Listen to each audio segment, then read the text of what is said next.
Hi, I'm John Sherman from New York. I had a question. It obviously sounds like you think very highly of Abraham Lincoln. In light of the news this year with President Clinton, do you think the presidential office is still as sacred, and does it compare to what Lincoln did while he was in office? You obviously think a lot of Abraham Lincoln. What do you think of the presidency now? The presidency will survive almost anything.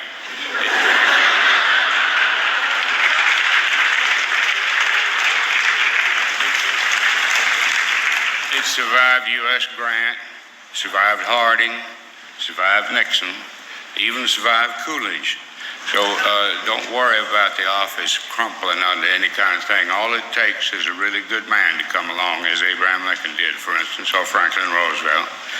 And everything will be bright, shiny new again.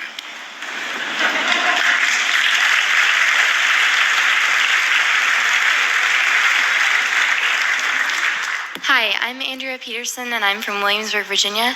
And this is kind of a huge question. It would probably take more than the time you have to answer. But I was wondering what you feel is the most important thing that we as the people of America could learn from the Civil War. What do you think is the most important thing the people of America can learn from the Civil War? The important thing they'd have to learn is something people do not learn. We think we are an infinitely superior people. Of all the people on the face of the earth, surely the Americans are these superior people, we think. If we were anything like as superior as we claim to be, we'd never fought that war. The whole nation was founded on the principle of compromise. Came time to really test our compromise, and we killed each other by the hundreds of thousands. And that would be the lesson we could learn if it were learnable. It really doesn't seem to be. I think I can safely say we're not going to have another civil war, but we do continue to get in wars of all kinds that perhaps could be avoided. I'm glad that some of them were not avoided. My war was the Second World War. I was in Patton's army. He was not the hero to us that he is to many of you, but that's as it may be. And that war, we believed in what our nation was engaged in doing, stopping Hitler. He was a gift out of heaven if what you want is patriotism in a war. But it's now being called the good war. We didn't call it. We didn't call it that. We called it this damn war. And it's funny how things get glozed over and brushed up. But in the eyes of history, it was indeed a good war, since the right people won and the worst people lost.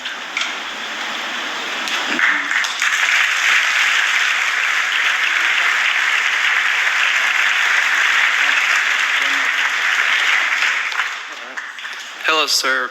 You mentioned, Lincoln and FDR as being really great presidents. And I was just wondering, both of them, led this country through some really dark periods. Are you a firm believer that history makes men? I mean, do you think any president during a time of peace, just like a maintainer of the country, could they ever live up to their level? That is a thing that has interested people forever. Does the man make the times, or does times make the man? I'm convinced that it's both of them. You could not turn, say, Calvin Coolidge into Franklin Roosevelt. But if Coolidge had faced some particularly difficult problems, he might have been remembered as a much better president than he is remembered as. I'm inclined to think that there's a good deal in the luck of the draw about what's going on while a man is president. Going way back from president, if it hadn't been for the Civil War, U.S. Grant would have been working in his daddy's tanning shop in Illinois. If it hadn't been for the Civil War, Bedford Forrest would have continued to be an alderman in the city of Memphis. So the great events do seem to raise up great men, but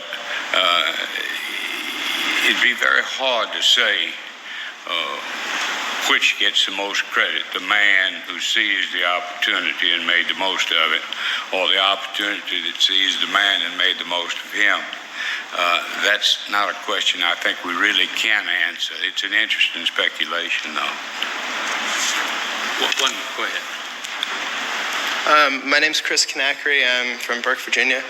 I was wondering, do you still consider Lincoln a good president, even though he trampled upon civil liberties and well exceeded his power as president and acted almost like a tyrant in the events immediately preceding and into the Civil War? You still consider Lincoln a good president, even though he trampled on some civil liberties? He trampled on many civil liberties.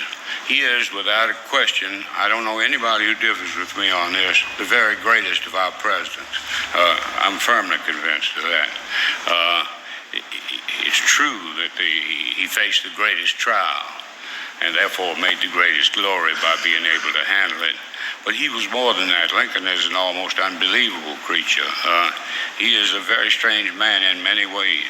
He had qualities to him that ordinary mortals don't have.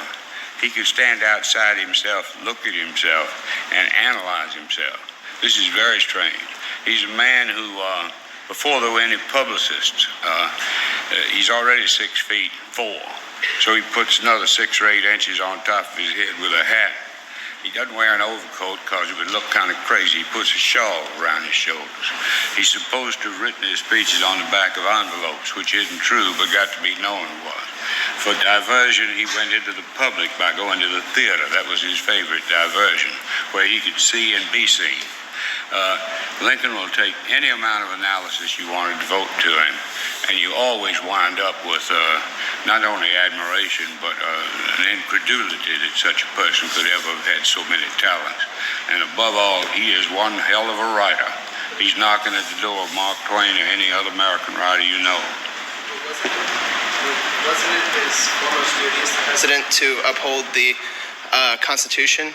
Wasn't that his foremost duty as president? And he completely destroyed a lot of, with suspension of habeas corpus and imprisonment of all his political enemies. And does the ends justify the means in that case?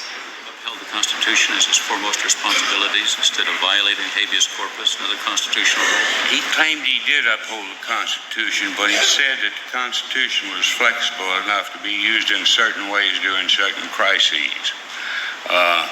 He believed, for instance, that he could break a rule by giving the governor of Indiana money before Congress ever reassembled, really giving him very large amounts of money to raise troops with.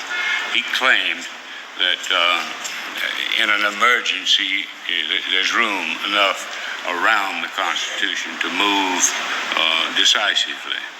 He claimed the suspension of habeas corpus was necessary to protect the country. Habeas corpus exists for that purpose, and he used it. There was a lot of criticism. Jefferson Davis used it a couple of times. He excoriated Lincoln for using it, then had to do it himself. But there are many things Lincoln did. For instance, the secession of West Virginia from Virginia was criticized. If he's against secession, how does he let West Virginia become a state so he can get the electoral votes? Lincoln's answer to that was secession for the Union is not secession against the Union. When I said he was slippery, I wasn't joking. But he always was on the mark. He knew what he was doing. He knew how much pressure to apply before the thing broke. He had to deal with abolitionists on this side, pro-slavery people on that side. In his home state of Illinois, they passed a law immediately after the Emancipation Proclamation that no black man could cross the borders of Illinois. He had these people to deal with, and these people who were screaming he's not doing enough on the other hand, and he had to play them against each other and take all the licks in the middle from both of them at times. And for him to be able to function with all that is almost incredible. A clue as to how hard it was. Lincoln's one of the most photographed presidents we ever had. There are perhaps 30 photographs of Lincoln. And you watch him. He ages at about the rate of 2 or 3 years every 6 months. Those photographs move all the way from practically a young man, and mind you, he was one of our younger presidents, to a man who looks 10 years older than his actual age by the time he goes out of office.